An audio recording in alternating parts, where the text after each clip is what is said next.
Мэргэжлийн албан ерөнхий газрын даргын зөвлөлийн хурал өнөөдөр боллоо.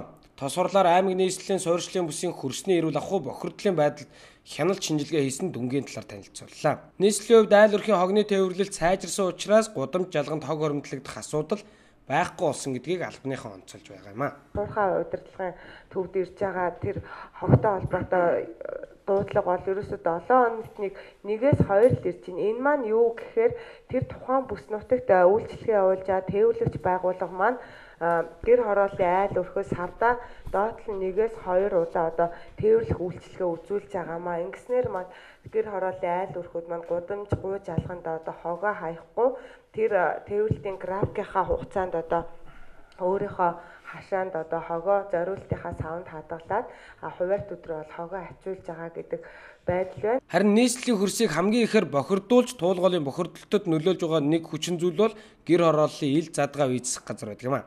Нийслэлийн хэмжээнд 200 мянган хашаа байдаг бөгөөд энэ тооны ил визсэх газар байгаа гэсэн судалгаа гаргажээ.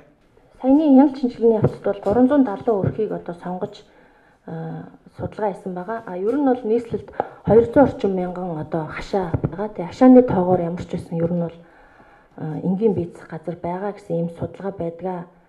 Тэгээд яг яалтчгүй гэр хорооллын одоо стандартын шаардлага хангахгүй байгаа одоо визсэх газар бол хөрс бүрдүүлж байгаа хүчин зүйлийн нэг бол яалтчгүй мөнөөсөө мөн. За тэгэхээр одоо энийг яаж арилгах вэ гэдгийг бол одоо бид нар хяналт шинжилгээнийхээ явцад цаашид одоо авах арга хэмжээний саналд оруулснаар өнгөрсөн жил бол эрүүл мэндийн яамтай болон бусад газартай хамтраад энгийн визсэх газрын одоо төвлөрсөн бүс ариун цэврийн байгууламжийн шаардлага гэсэн стандартын төслийг боловсруулад стандарт хэмжил зүйн газарт бол өргөн барьсан байгаа. Иймэрхүү нийслэлийн суурьшлийн бүсийн хөрсний бохирдолд нөлөөлж байгаа хүчин зүйлүүдийг арилгах, цаашид авах арга хэмжээг тус шалгалтын үр дүнд боловсруулан холбогдох байгууллагуудад нь хүргэхээр ажиллаж байгаа гэлээ.